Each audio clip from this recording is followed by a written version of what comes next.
ವೀಕ್ಷಕರೇ, ನೀವು ನೋಡ್ತಾ ಇದ್ದೀರಾ ಲಾ ಇಂಟೆಲಿಜೆನ್ಸಿಯ ಚಾನೆಲ್. ನಾನು ಸಂಗೀತ ಭಟ್. ವ್ಯವಹಾರವನ್ನ ಪ್ರಾರಂಭ ಮಾಡೋದು ಅದೆಷ್ಟೋ ಜನರ ಕನಸಾಗಿರ್ತದೆ. ಆದರೆ ಬೆಂಬಲದ ಹಾಗೆ ಹಣದ ಅಭಾವ ಮತ್ತು ಸರಿಯಾದ ಮಾರ್ಗದರ್ಶನ ಇಲ್ಲದ ಕಾರಣ ಅನೇಕ ಸ್ಟಾರ್ಟ್ಅಪ್ಗಳು ವಿಫಲವಾಗಿರ್ತದೆ. ಹೊಸ ವ್ಯವಹಾರಗಳು ಮತ್ತು ಯುವ ಉದ್ಯಮಿಗಳನ್ನ ಉತ್ತೇಜಿಸುವ ಉದ್ದೇಶದಿಂದ ಭಾರತ ಸರ್ಕಾರವು ಸ್ಟಾರ್ಟ್ಅಪ್ ಇಂಡಿಯಾ ಯೋಜನೆಯನ್ನ ಪ್ರಾರಂಭ ಮಾಡಿದೆ. ಈ ವಿಡಿಯೋದಲ್ಲಿ ಸ್ಟಾರ್ಟ್ಅಪ್ ಇಂಡಿಯಾ ಯೋಜನೆ ಅಂದ್ರೆ ಏನು, ಅದು ಭಾರತದಲ್ಲಿ ಸ್ಟಾರ್ಟ್ಅಪ್ ಗಳಿಗೆ ಹೇಗೆ ಸಹಾಯ ಮಾಡುತ್ತದೆ ಅನ್ನೋದನ್ನ ಈ ವಿಡಿಯೋದಲ್ಲಿ ಸ್ಪಷ್ಟವಾಗಿ ನಾನು ನಿಮಗೆ ತಿಳಿಸ್ಕೊಡ್ತೀನಿ.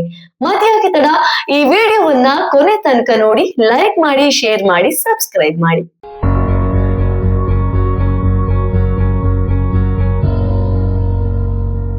ಈ ವಿಡಿಯೋವನ್ನ ಪ್ರಾರಂಭ ಮಾಡುವ ಮೊದಲು ನಿಮಗಾಗಿ ನಮ್ಮ ಟೀಮ್ ಇಂದ ಒಂದು ಸಣ್ಣದಾದ ಘೋಷಣೆ ಇದೆ.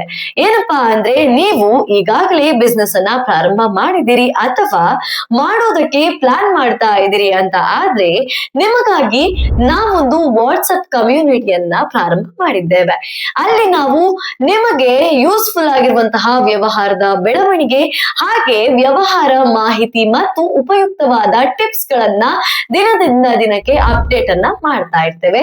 ಇದರಿಂದ ನೀವು ಅತಿ ಹೆಚ್ಚಾದ ಲಾಭವನ್ನ ಪಡೆಯಬಹುದು ಅಂತ ಹೇಳ್ತಾ, ಮತ್ಯಾಕೆ ತಡ, ಈಗಲೇ ಕೊಟ್ಟಿರುವಂತಹ ಲಿಂಕ್ ಅನ್ನ ಕ್ಲಿಕ್ ಮಾಡಿ ನಮ್ಮ ವಾಟ್ಸ್ಆಪ್ ಕಮ್ಯುನಿಟಿಗೆ ನೀವು ಜಾಯಿನ್ ಆಗಬಹುದು. ಇನ್ನು ವಿಡಿಯೋವನ್ನ ಮುಂದುವರಿಸುತ್ತಾ ಮೊದಲಿಗೆ ಸ್ಟಾರ್ಟ್ಅಪ್ ಇಂಡಿಯಾ ಯೋಜನೆ ಅಂದ್ರೆ ಏನು ಅನ್ನೋದನ್ನ ತಿಳ್ಕೊಳ್ಳೋಣ. ಸ್ಟಾರ್ಟ್ಅಪ್ ಇಂಡಿಯಾ ಯೋಜನೆ ಎನ್ನುವುದು ಸ್ಟಾರ್ಟ್ಅಪ್ ಗಳನ್ನ ಬೆಂಬಲಿಸಲಿಕ್ಕೋಸ್ಕರ ಪ್ರಾರಂಭವಾದಂತಹ ಒಂದು ಭಾರತ ಸರ್ಕಾರದ ಆರಂಭಿಸಿದ ಒಂದು ಮಹತ್ವದ ಯೋಜನೆಯಾಗಿದೆ. ಈ ಯೋಜನೆಯನ್ನ ಯಾಕಾಗಿ ಪ್ರಾರಂಭ ಮಾಡಿದ್ದಾರೆ, ಇದರ ಉದ್ದೇಶವೇನು ಎಂಬುದನ್ನ ನಾನು ನಿಮಗೆ ತಿಳಿಸ್ಕೊಡ್ತೀನಿ. ಈ ಯೋಜನೆಯ ಮೊದಲ ಉದ್ದೇಶ ಏನಪ್ಪಾ ಅಂದ್ರೆ ನವೀನತೆ ಅಂದ್ರೆ ಇನ್ನೋವೇಷನ್. ಎರಡನೆಯ ಉದ್ದೇಶ ಎಂಪ್ಲಾಯ್ಮೆಂಟ್ ಅಂದ್ರೆ ಉದ್ಯೋಗವನ್ನ ಸೃಷ್ಟಿ ಮಾಡುವುದು.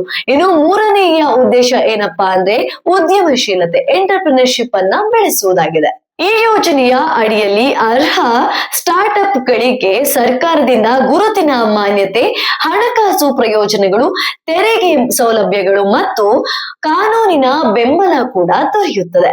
ಇನ್ನು ವಿಡಿಯೋವನ್ನ ಮುಂದುವರೆಸೋದಾದ್ರೆ ಅದಕ್ಕಿಂತ ಮುಂಚೆ ಒಂದು ಸಣ್ಣ ಘೋಷಣೆ ನಿಮಗಾಗಿ ರೆಡಿ ಇದೆ. ಏನಪ್ಪಾ ಅಂದ್ರೆ, ನೀವು ಬಿಸ್ನೆಸ್ ಅನ್ನ ಪ್ರಾರಂಭ ಮಾಡ್ಬೇಕು ಅಥವಾ ಆಲ್ರೆಡಿ ಮಾಡ್ತಾ ಇದ್ದೀರಿ ಅಂತ ಆದ್ರೆ, ನಿಮಗಾಗಿ ನಮ್ಮ ತಂಡ ಒಂದು ಉಚಿತವಾದ PDF ಅನ್ನ ರೆಡಿ ಮಾಡಿದೆ. ನಾವು ಕೊಟ್ಟಿರುವಂತಹ ಲಿಂಕ್ ಗೆ ಕ್ಲಿಕ್ ಮಾಡಿದ್ರೆ ಆ PDF ಅನ್ನ ನೀವು ಫ್ರೀ ಆಗಿ ಡೌನ್ಲೋಡ್ ಮಾಡಬಹುದು. ಆ PDF ನಲ್ಲಿ ನಿಮಗೆ ಉದ್ಯಮ ಪ್ರಾರಂಭಿಸಲು ಹಾಗೆ ಅದಕ್ಕೆ ಬೇಕಾದಂತಹ ಗೈಡೆನ್ಸ್, ಅದಕ್ಕೆ ಬೇಕಾದಂತಹ ಮಾಹಿತಿಗಳನ್ನ ಒಳಗೊಂಡಿರ್ತದೆ. ನಾವು ಕೊಟ್ಟಿರುವ ಲಿಂಕ್ ಗೆ ನೀವು ಕ್ಲಿಕ್ ಮಾಡಿದ್ರೆ ನಿಮಗೆ ಫ್ರೀ ಆಗಿ PDF ಅನ್ನ ಡೌನ್ಲೋಡ್ ಮಾಡಬಹುದು. ಮತ್ಯಾಕೆ ತಡ, ಲಿಂಕ್ ಅನ್ನ ಕ್ಲಿಕ್ ಮಾಡಿ ಫ್ರೀ PDF ಅನ್ನ ನಿಮ್ಮದಾಗಿಸ್ಕೊಳ್ಳಿ. ಒಂದು ವಿಷಯವನ್ನ ಸ್ಪಷ್ಟವಾಗಿ ತಿಳಿದುಕೊಳ್ಬೇಕು. ಎಲ್ಲಾ ಸ್ಟಾರ್ಟ್ಅಪ್ ಗಳು ಈ ಯೋಜನೆಗೆ ಅರ್ಹವಾಗಿರೋದಿಲ್ಲ.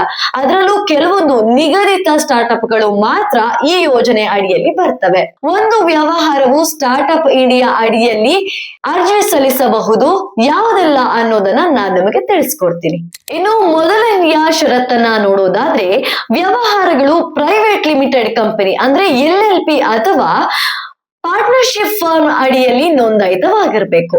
ಇನ್ನು ಎರಡನೆಯ ಷರತ್ತನ್ನ ನೋಡೋದಾದ್ರೆ, ಕಂಪನಿಯ ನೋಂದಣಿ ದಿನಾಂಕದಿಂದ 10 ವರ್ಷಕ್ಕಿಂತ ಕಡಿಮೆ ಅವಧಿಯಲ್ಲಿ ಇರಬೇಕು. ಇನ್ನು ಮೂರನೆಯ ಷರತ್ತನ್ನ ನೋಡೋದಾದ್ರೆ, ವ್ಯವಹಾರದ ಒಟ್ಟು ವಾರ್ಷಿಕ ಟರ್ನ್ ಓವರ್ 100 ಕೋಟಿ ರೂಪಾಯಿಗಳನ್ನ ಮೀರಿರಬಾರದು. ಇನ್ನು ನಾಲ್ಕನೆಯ ಷರತ್ತನ್ನ ನೋಡೋದಾದ್ರೆ, ವ್ಯವಹಾರವು ನವೀನತೆ ಹೊಂದಿರುವ ತಂತ್ರಜ್ಞಾನ ಆಧಾರಿತ ಸ್ಟಾರ್ಟ್ಅಪ್ ಆಗಿರಬೇಕು. ಇನ್ನು ವಿಡಿಯೋವನ್ನ ಮುಂದುವರಿಸ್ತಾ ಹೋದ್ರೆ, ಈ ಯೋಜನೆಯ ಅಡಿಯಲ್ಲಿ ಸ್ಟಾರ್ಟ್ಅಪ್ ಗಳಿಗೆ ಹಲವಾರು ಮಹತ್ವದ ಪ್ರಯೋಜನಗಳು ಸಿಗ್ತವೆ. ಪ್ರಯೋಜನ ಏನಪ್ಪಾ ಅಂದ್ರೆ, ಅರ್ಹ ಸ್ಟಾರ್ಟ್ಅಪ್ ಗಳಿಗೆ ತೆರಿಗೆಯಲ್ಲಿ ವಿನಾಯಿತಿ ಇರ್ತದೆ. ಅರ್ಹ ಸ್ಟಾರ್ಟ್ಅಪ್ ಗಳಿಗೆ ಗರಿಷ್ಠ 3 ವರ್ಷಗಳಿಗೆ ತೆರಿಗೆ ವಿನಾಯಿತಿ ದೊರೆಯುತ್ತದೆ. ಇದರಿಂದ ಪ್ರಾರಂಭದ ಹಂತದಲ್ಲಿರುವಂತಹ ಸ್ಟಾರ್ಟ್ಅಪ್ ಗಳಿಗೆ ಇದು ಬಹುತೇಕ ಪ್ರಯೋಜನವನ್ನ ಉಂಟು ಮಾಡ್ತದೆ. ಇನ್ನು ಎರಡನೆಯ ಪ್ರಯೋಜನ ನೋಡೋದಾದ್ರೆ, ಕಡಿಮೆ ವೆಚ್ಚದಲ್ಲಿ ವೇಗವಾದ ಪೇಟೆಂಟ್ ಮತ್ತು ಟ್ರೇಡ್ ಮಾರ್ಕ್ ನೋಂದಣಿ. ಸ್ಟಾರ್ಟ್ಅಪ್ ಇಂಡಿಯಾ ಅಡಿಯಲ್ಲಿ ನೋಂದಾಯಿತ ಸ್ಟಾರ್ಟ್ಅಪ್ ಗಳಿಗೆ ಪೇಟೆಂಟ್ ಮತ್ತು ಟ್ರೇಡ್ ಮಾರ್ಕ್ ನೋಂದಣಿಯಲ್ಲಿ ರಿಯಾಯಿತಿ ಸಿಗುತ್ತದೆ. ಇನ್ನು ಮೂರನೆಯ ಪ್ರಯೋಜನವನ್ನ ನೋಡುವುದಾದ್ರೆ ಸರ್ಕಾರದ ಅನುದಾನ ಮತ್ತು ಹೂಡಿಕೆದಾರರಿಗೆ ಪ್ರವೇಶ. ಅಂದ್ರೆ ಸರ್ಕಾರದ ಬೆಂಬಲಿತ ನಿಧಿಗಳು ಮತ್ತು ಯೋಜನೆಗಳ ಮೂಲಕ ಸ್ಟಾರ್ಟ್ಅಪ್ ಗಳಿಗೆ ಸರ್ಕಾರಿ ಅನುದಾನ ಮತ್ತು ಹೂಡಿಕೆದಾರರ ಸಂಪರ್ಕ ಸುಲಭವಾಗಿ ದೊರೆಯುತ್ತದೆ. ಇನ್ನು ನಾಲ್ಕನೆಯ ಪ್ರಯೋಜನವನ್ನ ನೋಡುವುದಾದ್ರೆ ಇನ್ಕ್ಯುಬೇಟರ್ ಮತ್ತು ಮಾರ್ಗದರ್ಶಕರಿಂದ ಬೆಂಬಲ. ಅಂದ್ರೆ ಸ್ಟಾರ್ಟ್ಅಪ್ ಗಳಿಗೆ ಇನ್ಕ್ಯುಬೇಷನ್ ಸೆಂಟರ್ಗಳು, ಕೈಗಾರಿಕಾ ಮತ್ತು ಮೆಂಟರ್ ಗಳಿಂದ ಮಾರ್ಗದರ್ಶನ ದೊರೆಯುತ್ತದೆ. ಈ ಬೆಂಬಲವು ಉದ್ಯಮಗಳು ಯಾವುದೇ ರೀತಿಯ ತಪ್ಪುಗಳನ್ನ ಮಾಡೋದನ್ನ ತಪ್ಪಿಸುತ್ತದೆ.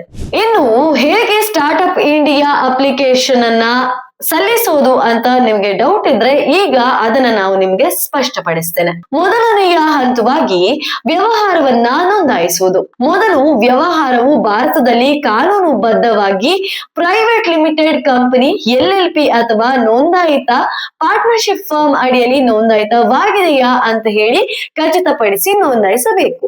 ಇನ್ನು ಎರಡನೆಯ ಹಂತವಾಗಿ ಸ್ಟಾರ್ಟ್ಅಪ್ ಇಂಡಿಯಾ ಗುರುತಿಗೆ ಆನ್ಲೈನ್ ನಲ್ಲಿ ಅರ್ಜಿ ಸಲ್ಲಿಸುವುದು. ನೋಂದಣಿಯ ನಂತರ ಸ್ಟಾರ್ಟ್ಅಪ್ ಇಂಡಿಯಾ ಪೋರ್ಟಲ್ ನಲ್ಲಿ ಆನ್ಲೈನ್ ನಲ್ಲಿ ಅರ್ಜಿಯನ್ನ ಸಲ್ಲಿಸಲಾಗುತ್ತದೆ. ನಂತರ ಈ ಹಂತದಲ್ಲಿ ವ್ಯವಹಾರದ ಮೂಲ ವಿವರಗಳು, ಸಂಸ್ಥಾಪಕರು ಮತ್ತು ನವೀನತೆಯ ಸಂಪೂರ್ಣವಾದ ಮಾಹಿತಿಯನ್ನ ನಾವು ನೀಡಬೇಕಾಗಿರುತ್ತದೆ.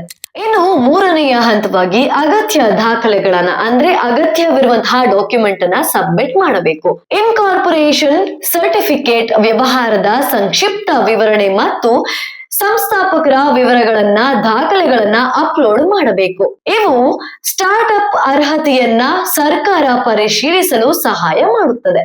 ಇನ್ನು ನಾಲ್ಕನೆಯ ಹಂತವಾಗಿ ಸರ್ಕಾರದಿಂದ ಗುರುತಿನ ಪ್ರಮಾಣ ಪತ್ರವನ್ನ ನೀವು ಪಡೆಯುತ್ತೀರಿ.